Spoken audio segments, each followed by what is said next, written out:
नमस्कार, जी बिजनेस पर आपका स्वागत है। मैं हूं मानसी दवे। आप देख रहे हैं पावर ब्रेकफास्ट। और विदेशी बाजारों से मिले जुले संकेत आ रहे हैं क्योंकि अमेरिकी बाजार की कल की क्लोजिंग मिली जुली दिखी, लेकिन एशियाई बाजारों की शुरुआत अच्छी रही। पॉजिटिव शुरुआत के साथ एशियाई बाजारों में कामकाज शुरू हुआ। एसजीएक्स निफ्टी पर सबसे पहले नजर डालेंगे। 11,378 के स्तर पर फिलहाल कामकाज वहां पर देखने को मिल रहा है। हैंग सेंग भी आपकी स्क्रीन पर रहेंगे, वहां पर भी तेजी के साथ ही शुरुआत होती हुई दिख रही है। खरीदारी किस तरह आप वहां पर देख पाएंगे, करीब 154 अंकों की तेजी के साथ 28,677 के लेवल्स पर हैंग सेंग में भी खरीदारी के साथ ही शुरुआत होती हुई दिख रही है। 352 अंकों की तेजी निक्केई में आप देख पाएंगे। और साथ ही अमेरिकी बाजार की अगर बात करें, कल की क्लोजिंग जो थी मिली जुली ही देखने को मिली। डाउ जोन्स आपके सामने यहाँ पर 25,516 के स्तर पर क्लोजिंग देखने को मिली। S&P 500 और नैस्डैक में लाल निशान के साथ कारोबार देखने को मिला। लेकिन आगे बढ़ते हैं और आज के हम ट्रिगर्स आपके सामने रख देते हैं जो कि पूरे दिन बाजार को इंपैक्ट करते हुए दिखेंगे। सबसे पहले तो विदेशी बाजारों से ग्लोबल ग्रोथ की चिंता अब भी बरकरार है, लेकिन मिले जुले संकेत ही मिल रहे हैं और यहाँ पर एशियाई बाजारों की पॉजिटिव शुरुआत होती हुई दिख रही है। साथ ही रुपए की अगर बात करें, कल की क्लोजिंग में मजबूती देखने को मिली। 22 पैसे की मजबूती के साथ क्लोजिंग के दरमियान रुपया 68.93 पर कल के दिन क्लोज होता हुआ दिखा। साथ ही जेट एयरवेज पर आज खास नजर रखनी होगी क्योंकि नरेश गोयल और उनकी पत्नी ने जेट एयरवेज के सभी पदों से इस्तीफा दे दिया है और वर्तमान सीईओ विनय दुबे हैं, वो जेट की कमान अब संभालेंगे। और बायबैक पर माइंडट्री की आज एक महत्वपूर्ण बोर्ड बैठक होने जा रही है। इस बोर्ड बैठक पर नजर रखिए क्योंकि माइंडट्री और एल&टी दोनों ही काउंटर्स पर इसका एक इम्पैक्ट पड़ता हुआ आज बिल्कुल दिख सकता है। तो चलिए, ये तो थे तमाम अहम ट्रिगर्स जो कि आज बाजार को इंपैक्ट करेंगे, लेकिन विदेशी बाजारों से जो संकेत आ रहे हैं उसे विस्तार से समझते हैं। और ये समझाने के लिए हमारे साथ जुड़ गए हैं संदीप ग्रोवर। संदीप, बताएं अमेरिकी बाजारों की कल की क्लोजिंग कैसी रही और एशियाई बाजारों से संकेत आज कैसे दिख रहे हैं? देखिए, अमेरिका तो कल मिला जुला बंद हुआ, लेकिन आज जो एशियन मार्केट की शुरुआत हुई है वो अच्छे टोन के साथ हुई है। पॉजिटिव ओपनिंग देखने को मिली, खासतौर पे निक्केई जो जापान के मार्केट हैं वहां पे अगर आप देखिए 1.5 से 2.25% के आसपास के गेंस देखने को मिले। और बाकी मार्केट जहां पे शुरुआत हुई है वो भी हल्की पॉजिटिविटी ही इंडिकेट कर रहे हैं। एसजेक निफ्टी भी यही इंडिकेट कर रहा है कि भले ही 9-10 पॉइंट ही सही, लेकिन हाँ, आज एक पॉजिटिव शुरुआत इंडियन मार्केट्स की हो सकती है। और ये दरअसल इसलिए क्योंकि जो खबरें आ रही हैं वो कहीं ना कहीं एशियन मार्केट्स को आज ऊपर की ओर ड्राइव करती हुई दिख रही हैं। दरअसल ट्रंप के खिलाफ जब से 2016 राष्ट्रपति चुनाव हुए हैं उस दौरान से एक जांच चल रही थी कि इन्होंने रूस के साथ मिली भगत करी है, कुछ सांठगांठ करी है जब इलेक्शन हुए थे। लेकिन कल एक जो रिपोर्ट निकल के सामने आई है अटॉर्नी जनरल की यूएस के, उन्होंने ये क्लीन चिट दे दी है ट्रंप को कि ऐसी कोई भी मिली भगत नहीं है, कोई सांठगांठ नहीं की गई है। तो उस लिहाज से देखा जाए अब इस चीज को मार्केट ऐसे ले रहे हैं कि जो यूएस और चाइना के बीच में ट्रेड वॉर को लेकर बातचीत चल रही है, अब वो जो डील है वो शायद बहुत जल्द पूरी होती हुई दिख सकती है। उसमें कोई सहमति, कोई फैसला बहुत जल्द आता हुआ दिखेगा। मानसी, आपको याद होगा इस गुरुवार को ही यूएस के जो अधिकारी है वो चाइना जाने वाले हैं ट्रेड वॉर को लेकर बातचीत करने के लिए। तो अब कहीं ना कहीं उम्मीद ये जाग रही है कि जो डील है, जो ट्रेड वॉर है, कोई ना कहीं थमता हुआ दिखेगा। उस पर दोनों देशों के बीच में एक सहमति, एक डील की उम्मीद आप करके चल सकते हैं। यही कारण है कि आज देखिए निक्केई जैसे मार्केट्स में बहुत अच्छा एक्शन देखने को मिल रहा है और एशियन मार्केट की शुरुआत पॉजिटिव हुई है, बावजूद इसके कि यूएस के मार्केट्स कल मिले जुले बंद हुए हैं। डाउ अगर आप देखें 14 अंक के आसपास के गेंस के साथ बंद हुआ, लेकिन अच्छी बात यह भी है कि लोअर लेवल से यानी कि निचले स्तरों से डाउ में करीब 145 अंकों के आसपास की रिकवरी थी। चिंताएं जरूर है ग्लोबल ग्रोथ की, जिस वजह से नैस्डैक और S&P लाल निशान में बंद हुए। लेकिन हाँ, ये जो रिपोर्ट आई है और ट्रेड वॉर को लेकर जो सहमति बनने की उम्मीद है वो आज एशियन मार्केट्स को ऊपर की ओर ड्राइव करती हुई दिख रही है। और उसके साथ साथ कच्चा तेल अगर आप देखें तो स्थिर है, $67 के आसपास के लेवल्स देखने को मिल रहे हैं। तो नेट देखा जाए, अगर इसी वार्ता की बातचीत करें जो रिपोर्ट निकल के सामने आई है, तो आप उम्मीद कर सकते हैं कि आज बेहतर संकेत है ग्लोबल मार्केट से, तो एक पॉजिटिविटी इंडियन मार्केट्स में जरूर देखने को। चलिए, तो बिल्कुल बेहतर संकेत तो है ही। शुरुआत एशियाई बाजारों की अच्छी हुई और ट्रेड वॉर से जुड़ी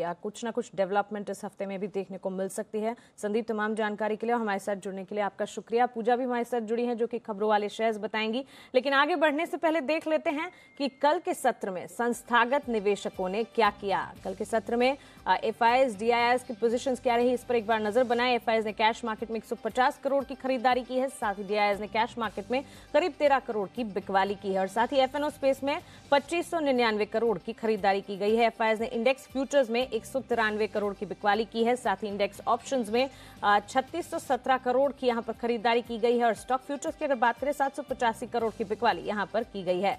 तो यही थे सोमवार के दिन एफआईएस की तरफ से एफएनओ में जो संकेत देखने को मिल रहे थे। लेकिन अब रुक करते हैं हमारे स्पेशल सेगमेंट का, जहां पर हम बात करते हैं जी बिजनेस के मैनेजिंग एडिटर अनिल सिंघवी जी से।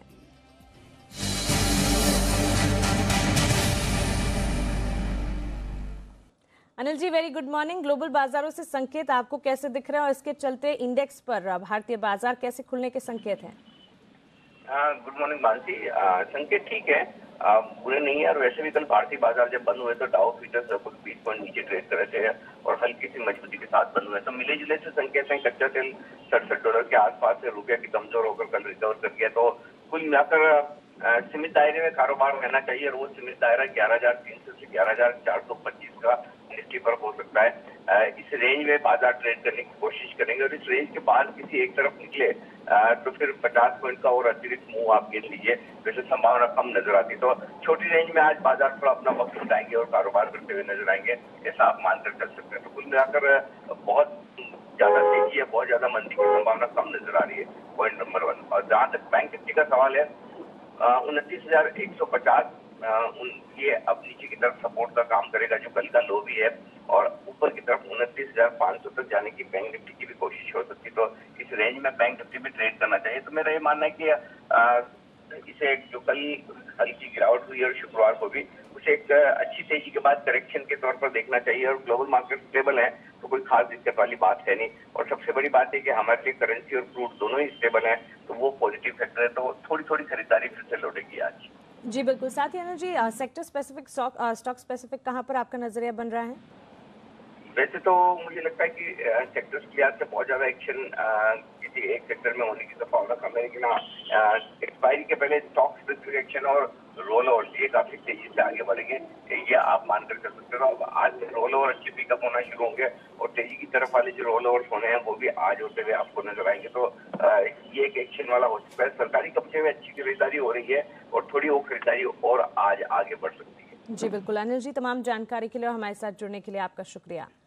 तो एक रेंज में ही आज पूरे दिन बाजार में कारोबार देखने को मिल सकता है। वैसे विदेशी बाजारों से जो संकेत मिल रहे हैं उसके चलते और साथ ही क्रूड और करेंसी में जो कामकाज है वो हमारे हक में है, इसी के चलते हो सकता है कि घरेलू बाजारों में इंडियन मार्केट्स की ट्रेडिंग जब शुरू होगी वहां पर एक रेंज में कारोबार देखने को मिलेगा। रेंज की अगर बात करें, निफ्टी में 11,300 से 11,425 के लेवल्स के बीच कामकाज हो सकता है। इसी के ऊपर अगर बाजार जाने की कोशिश करें तो एक 50 पॉइंट का मूव देखने को मिल सकता है। और साथ ही बैंक निफ्टी की अगर बात करें, 29,150 से 29,500 के लेवल्स पर यहां पर भी कामकाज देखने को मिल सकता है। एक लंबी तेजी जो देखने को मिली थी पिछले हफ्ते, इसके बाद एक करेक्शन का मूव बाजार में दिखना लाजमी है और इसी के चलते एक रेंज में आज के सत्र में कामकाज शुरू होने की पूरी संभावना देखने को मिल रही है। चलिए आगे बढ़ते हैं और अब वक्त है आज के खबरों वाले शेयर्स जानने का। ये बताने के लिए हमारे साथ पूजा त्रिपाठी जुड़ गई हैं। पूजा, बताएं आज खबरों के दम पर कौन से स्टॉक्स हैं जो एक्शन में रहेंगे? Good morning Mansi. आज माइंडट्री पर नजर रखिए। कंपनी के लिए अहम दिन, बोर्ड की बैठक होगी जिसमें कि बायबैक पर फैसला हो सकता है और एलएनटी के अधिग्रहण से खुद को बचाने के लिए कंपनी ये फैसला ले सकती है। तो आज एलएनटी और माइंडट्री इन दोनों पर ही नजर रखनी होगी। जेट एयरवेज भी फोकस में रहेगा और खबर आ रही है कि नरेश गोयल और पत्नी अनीता गोयल ने सभी पदों से इस्तीफा दे दिया है। नरेश गोयल का जो हिस्सेदारी है वो 51% से घटकर अब 25% ही रह गई है और एतिहाद का हिस्सा 24% से घटकर 12% हुआ है। इसमें मेजॉरिटी स्टेक होल्डर अब बैंक्स रह गए हैं जिनका की हिस्सेदारी अब 50% से ज्यादा होगी। तो ये जो खबरें आ रही हैं इसके चलते आज जेट एयरवेज पर नजर रखिए। कल भी 12% की तेजी स्टॉक में देखी गई थी। आईसीआईसीआई प्रूडेंशियल कंपनी का ओएफएस आएगा और प्रूडेंशियल कॉर्प ओएफएस के जरिए करीब 2.6% हिस्सेदारी बेचेगी और ओएफएस का जो फ्लोर प्राइस है वो 300 रुपए प्रति शेयर तय किया गया है, यानी कि जो मौजूदा भाव है उससे 23 रुपए कम पर ये फ्लोर प्राइस तय किया गया है। तो आज आईसीआईसीआई प्रूडेंशियल पर कुछ एक्शन देखने को मिल सकता है। ओरियन प्रो पर भी नजर रखिए। कंपनी ने बायबैक की घोषणा कर दी है और 185 के भाव पर 2 करोड़ शेयर बायबैक करेगी कंपनी। तो आज स्टॉक पर भी नजर रखिए। डीएलएफ कंपनी का क्यूआईपी खुला, फ्लोर प्राइस 193 रुपए प्रति शेयर तय किया गया है और इसके जरिए कंपनी की करीब 3,000 करोड़ रुपए जुटाने की योजना है और जो भी रकम कंपनी जुटाएगी उसका इस्तेमाल कंपनी अपने कर्ज को कम करने में करेगी। तो आज डीएलएफ फोकस में रहेगा। और आखिर में बात करते हैं कल्पतरु पावर की। यहां पर भी नजर रखिए। कंपनी एक स्वीडिश पावर कंपनी का अधिग्रहण करेगी। करीब 85% हिस्सा खरीदने की योजना है और इसके जरिए कंपनी यूरोप में क्षमता विस्तार करेगी और माना जा रहा है कि वित्त वर्ष 2020 तक ये पूरा अधिग्रहण पूरा होता हुआ नजर आएगा। तो कल्पतरु पावर भी आज फोकस में रहेगा। चलिए बिल्कुल पूजा, तमाम जानकारी के लिए और हमारे साथ जुड़ने के लिए आपका शुक्रिया। तो सुबह सुबह हम ये सारे स्टॉक्स आपके लिए लेकर आते हैं जो खबरों के दम पर बिल्कुल एक इम्पैक्ट छोड़ सकते हैं और आपको बता दें आज जो स्टॉक्स न्यूज हमने बताया है, बोर्ड मीट है, डेवलपमेंट्स हैं, जैसे कि माइंट्री में बोर्ड बैठक के जरिए यहाँ पर कुछ डेवलपमेंट होने की पूरी संभावना है। L&T माइंट्री दोनों के काउंटर्स पर इस वजह से नजर रखनी चाहिए। साथ ही जेट एयरवेज में जो डेवलपमेंट हुआ है पिछली रात, उसी के चलते आज एक इम्पैक्ट देखने को मिल सकता है। ICICI प्रूडेंशियल और ओरिएंट प्रो की बोर्ड बैठक हुई थी। ओरिएंट प्रो की बोर्ड बैठक के बाद बायबैक को मंजूरी मिल गई थी और ICICI प्रूडेंशियल OFS की खबरें आ रही है, जिसके चलते यहाँ पर एक नजर होनी चाहिए। और साथ ही DLF कल्पतरू में कारोबार विस्तार और अधिग्रहण की खबर के चलते यहाँ पर एक इम्पैक्ट देखने को मिल सकता है। विदेशी बाजारों से मिले जुले संकेत, लेकिन एशियाई बाजारों की अच्छी शुरुआत और इस बीच भारतीय बाजार के लिए एक अहम ट्रिगर जो हमें बिल्कुल नहीं भूलना चाहिए वो है इलेक्शन। सिर्फ 57 दिन बाकी है और जब 23 मई को फैसला आएगा उससे पहले ही काफी उठापटक, काफी मूवमेंट भारतीय बाजार में देखी जा सकती है। एशियाई बाजार आपकी स्क्रीन पर है, खरीदारी आप देख पाएंगे। निक्केई, शांघाई, हैंगसेंग तीनों में 125 अंकों की तेजी के साथ फिलहाल हैंगसेंग में कामकाज होता हुआ दिख रहा है।